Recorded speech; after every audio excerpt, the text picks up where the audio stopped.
Qué lindo, qué alegría, qué victoria que mete River en el Superclásico. Ya creo que se me puede escuchar en la voz, se me ve en la cara también la alegría de una tarde de cancha para el recuerdo. Porque ganar un Superclásico siempre es especial, siempre es lindo. Y River por momentos, ya yendo al análisis del partido, jugó realmente bien. Jugó como para ganar este Superclásico por momentos de este partido. Y te queda esa sensación, más que nada después del cierre del primer tiempo, que River no merecía haber sufrido tanto como terminó sufriendo para llevarse los 3 puntos del Monumental, para por lo menos que este equipo empiece a agarrar cada vez más confianza. Ya en el último mes y pico se vienen viendo mejoras en este River y creo que termina de coronar esta mejora con esta victoria contra Boca en el Superclásico después de hacer un primer tiempo enorme, un primer tiempo espectacular de River para irse ganando por más de un solo gol, para irse ganando cómodo al entretiempo. Se termina llevando esa victoria por un gol, pero antes de entrar de lleno al análisis, me disculpo de antemano por tener la voz así un poquito ronca, gritando en la cancha muchísimo, alentando y obviamente sufriendo, como se sufre cualquier superclásico. Les digo, como siempre, invitados a dejarme en los comentarios cómo vieron el partido ustedes, dejarme su like y suscribirse, que me ayudan muchísimo. Y vamos de lleno con lo que fue el análisis del partido, con lo que es el partido. Realmente River fue superior a Boca en el primer tiempo, pero superior por amplio margen. Un equipo de Gago que vino a especular al Monumental, que vino con una línea de 5, que eso no define obviamente la postura de un equipo, pero Gago, no sé si fue su idea, sus jugadores por lo menos se plantaron cerca de su arco, cerca de Marchesín, donde había poco contragolpe, directamente a defender y a ver qué hacía River. Y en ese sector, en ese panorama, River se plantó bien, de la mano de un Mastantuono muy peligroso por derecha, de un Colidio incisivo por izquierda también,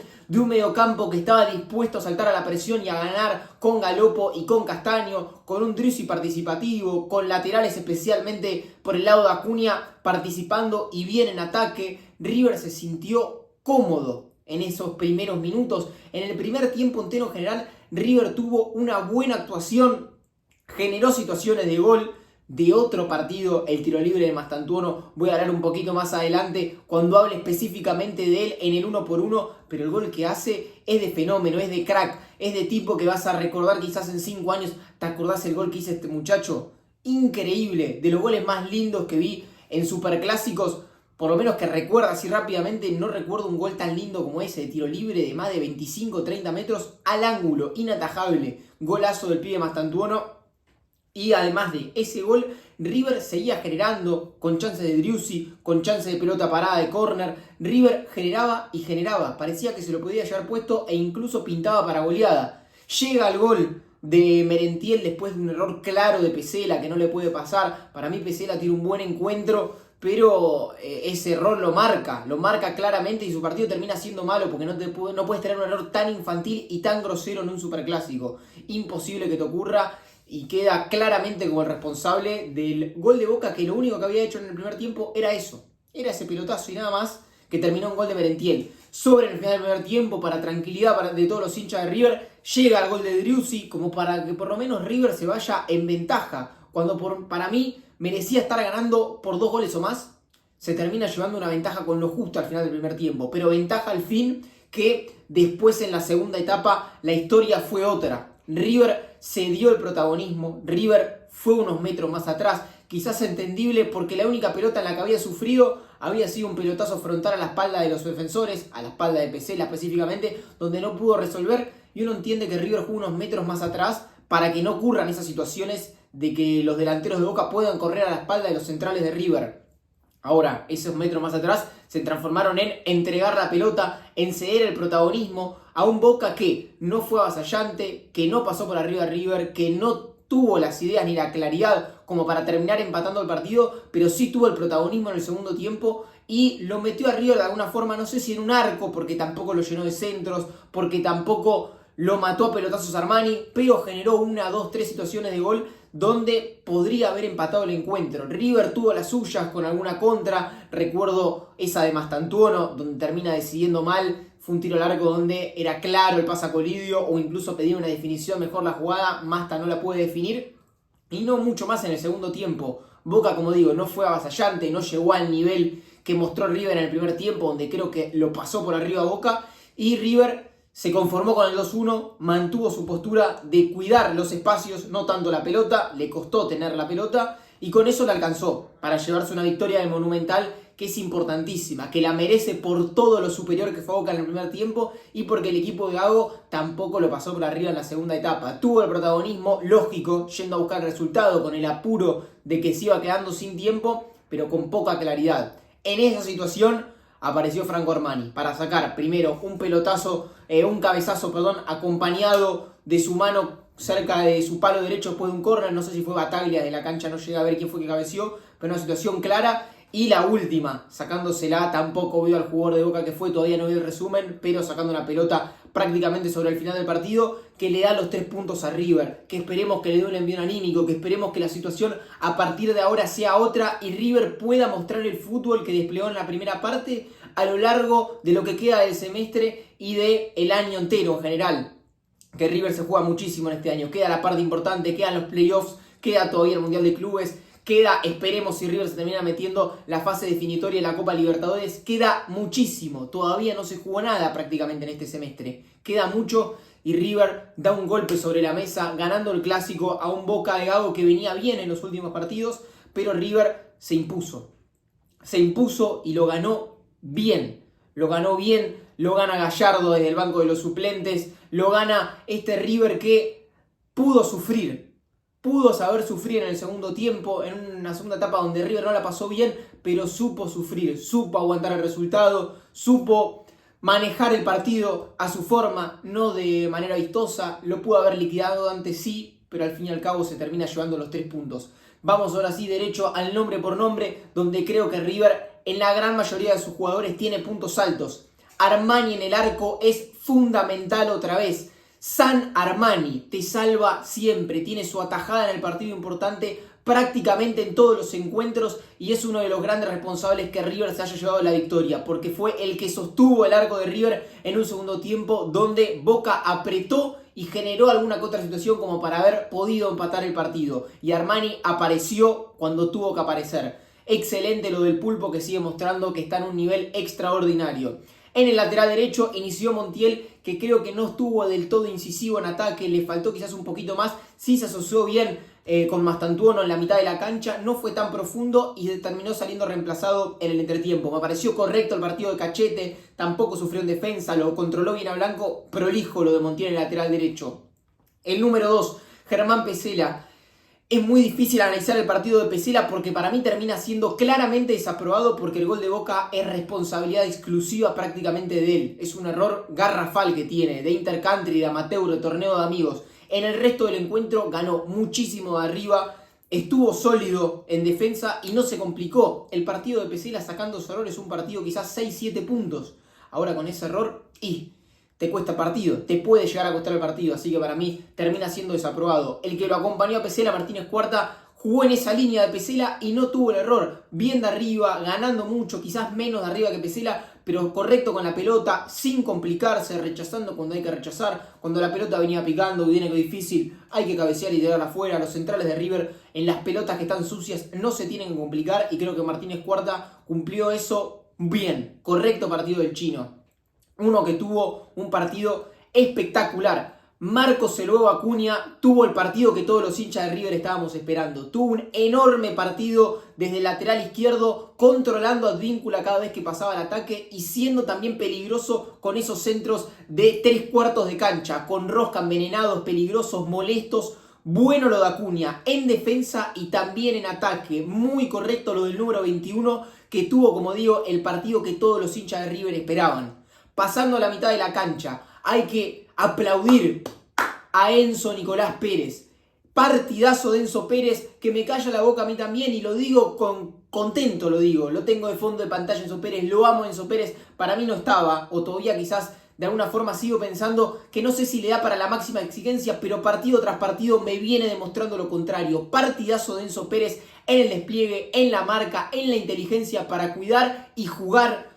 Muy bueno lo de Enzo Pérez, una de las figuras de este superclásico siendo dueño del mediocampo, después sobre el final del partido se fue cansando, pero el partido de Enzo Pérez es realmente bueno, muy bueno, del pibe de 39, podemos decir, gran partido de Enzo Pérez.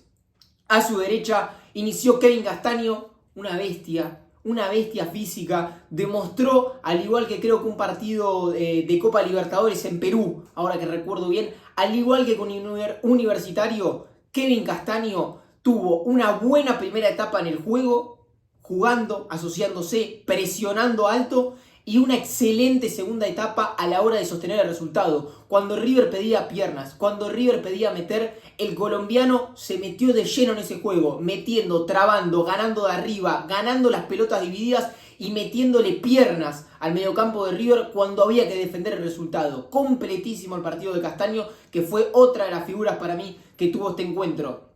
Iniciando por el sector izquierdo, después salió reemplazado, no llega a ver si tuvo una lesión. Giuliano Galopo tuvo una buena primera etapa, desde la presión, no tanto desde el juego, pero desde el correr, del meter y a veces conducir algún ataque. Galopo estuvo prolijo, estuvo correcto. Para mí un escaloncito por debajo del nivel de Castaño y de Enzo Pérez, pero bueno, también participando mucho de los ataques de River en ese primer tiempo, que River fue muchísimo más que Boca.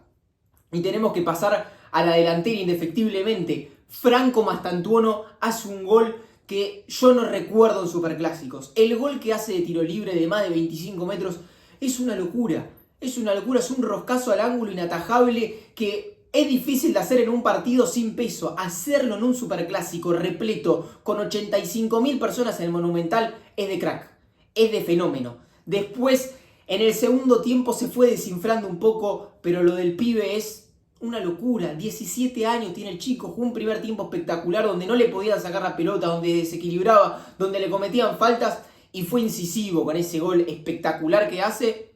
Y una segunda etapa que siguió haciendo muchísimo desgaste, pero de alguna forma no estuvo del todo fino. Igual el partido de Mastantuono está aprobadísimo. Partidazo del pibe, para lo que uno pretende de un chico de 17 años, Mastantuono sobrepasa cualquier tipo de expectativa. El número 9 de este equipo, el padre de Boca quizás, Sebastián Driussi, ve la camiseta Ceneice y convierte. Y viene 3 partidos al hilo, viene dulce, apareció el Driussi goleador que queríamos que aparezca y además de los goles que te aporta fuera del área. Hay una jugada en el segundo tiempo donde él se gira, se saca un tipo de encima, toca afuera, creo que es a Bustos, Bustos le devuelve la pared y la termina tirando alta, pero se autogestiona los ataques, mejora a sus compañeros Driussi, aguantando la pelota de espaldas, filtrando a la Mastantuono, asociándose con Colidio, dándole la pelota redondita tanto a Castaño como a Galopo. El partido de Driussi es definitivamente bueno. Él y Mastantuono los autores de los goles, pero Driussi me quiero quedar con él porque fue muy criticado en sus primeros partidos y en estos últimos 3 encuentros demostró que puede estar a la altura para ser el nuevo titular de River y poco a poco va convenciendo a los que no estaban tan convencidos. Yo con Driussi nunca tuve dudas en cuanto a su calidad, en cuanto a su jerarquía y también en su olfato goleador que lo habíamos visto en su primera etapa en River. A partir de ahora esperemos que pueda mantener este ritmo, ojalá un gol por partido, pero de estar fino de cara al arco y también aportar al juego por la calidad que tiene, por las condiciones que tiene. Driussi creo que va a aportar siempre. Partiendo de la izquierda, quizás el que se va a llevar menos flashes de los delanteros, Facundo Colidio tuvo un primer tiempo buenísimo el primer tiempo de Colidio, yendo para adelante, siendo incisivo y volviendo loco a Advíncula en el 1 contra 1, generando, haciendo un buen tándem con Acuña. Mucho de la participación positiva de Acuña tiene que ver los apoyos de Colidio, el llevarse las marcas, el hacer movimientos. Lo de Colidio el primer tiempo fue muy bueno. El segundo tiempo, al igual que como le pasó a Mastantuono, creo que se fue desinflando. Mucho tiene que ver también que River fue unos pasos más para atrás en la segunda etapa. No estuvo plantado tan de lleno en el sector de Boca, en el campo de Boca. River jugó unos metros más cerca de Armani en la segunda etapa y eso también tiene que ver, creo que, la baja de rendimiento de Colidio en la segunda etapa. De todas formas, para mí, su partido también termina siendo bueno. Termina siendo un jugador que desequilibró mucho, que desgastó mucho y si hubiera estado el equipo más fino, quizás podría haber tenido alguna que otra situación de gol más. Se puede esperar claramente, o viene primero a la cabeza esa de Mastantuono que ya mencioné en el segundo tiempo, que si se la daba a Colidio, seguramente el 11 de River convertía el tercer gol. Yendo a los que ingresaron del banco de los suplentes, Fabricio Bustos en el entretiempo para mí tuvo un gran ingreso en un partido chivo, como se dio la segunda etapa más todavía, donde River se dispuso más a defender que a atacar, Bustos estuvo correcto con pelota y muy firme en los duelos. Por ese lado se le tiró Palacios, por ese lado estuvo Blanco, que es peligroso, ingresó Sarachi, Zenón y Palacios prácticamente, lo atacaron muchísimo a Bustos, y el lateral ex Inter de Porto Alegre en la gran mayoría de ocasiones respondió bien, estuvo a la altura. Entrar desde el banco en un superclásico a defender siempre es complicado, y Bustos, después de tener unos últimos partidos que no había estado en buen rendimiento, creo que concreta un buen superclásico definitivamente. Así que bien por Fabricio. Los otros que ingresaron del banco de los suplentes, Manu Lanzini desde la izquierda, ingresó por Colidio para aportar en ese sector sobre los últimos minutos. Creo que tuvo participaciones correctas, no destacadas ni mucho menos, pero manejó alguna que otra pelota, ganó algún lateral, un poquito de tiempo, y River creo que se benefició con el ingreso de Lanzini. No fue malo el ingreso de Manu, tampoco fue espectacular. Los dos puntos bajos, sí, que ingresaron desde el banco son Borja, que no se encontró en partido, no pudo aguantar muchas pelotas, corrió en la presión pero siempre muy desordenado. Un partido complicado para el colombiano, en los últimos 15 minutos ingresó para correr y creo que no estuvo del todo a la altura. Y el otro que claramente para mí fue el peor jugador de River en el partido es Maxi Meza, que venía sin ritmo, venía sin rodaje, pero nunca se pudo encontrar en el partido. Perdió muchas pelotas, decidió mal cuando tuvo la pelota en los pies y también llegó prácticamente siempre tarde a la hora de presionar o de intentar ir a apretar a los jugadores del equipo de Gago. Creo que Meza le faltó, no estuvo a la altura en este superclásico, su ingreso no fue bueno. El que también creo que tuvo un ingreso prolijo, al igual que Bustos, quizás una zona media entre Bustos y Lanzini, un poquito mejor que Lanzini, para mí un poquito peor que Bustos, es Aliendro, que te dio lo que necesitaba el equipo. Piernas en la mitad de la cancha, quizás a veces yendo al piso demasiado exageradamente, en algunas situaciones lo deja fuera de jugada, pero en general Aliendro le dio un poquito más de oxígeno a esa mitad de la cancha que lo necesitaba sí o sí. Enzo Pérez en sus últimos minutos en cancha se lo veía notablemente cansado, y Aliendro creo que mejora a esa última versión de los 10 minutos de Enzo Pérez, que por un tema lógico de edad y desgaste terminó cansado en esos minutos.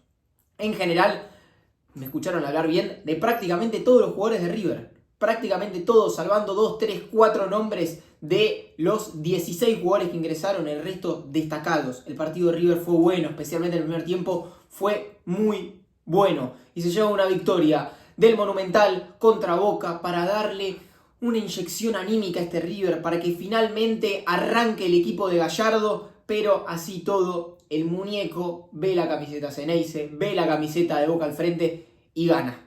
Y gana. Y del otro lado ven a Gallardo y tiemblan. El muñeco termina ganando otro superclásico. Son 2 de 2 desde su regreso. Podrá tener sus críticas, podrá tener sus victorias, pero a día de hoy este River se encuentra vivo en todas las competencias, sacando esa final con Talleres, que ya fue hace un tiempo largo ya. Primero en la fase de grupo de Copa Libertadores, clasificado para los playoffs y con un Mundial de Clubes dentro de pocos meses. Ojalá sea el envío anímico para pelear definitivamente este torneo, llegar a últimas instancias de esta Copa de la Liga, meterse derecho en los octavos de final de Copa Libertadores y a partir de ahí sí, pensar en el Mundial de Clubes y en hacer un papel lo más digno posible, llegar lo más lejos posible. Muchas gracias, como le digo siempre, por ver el video hasta el final. Invitados a suscribirse, a dejarme su like, su comentario y nos vemos en la próxima.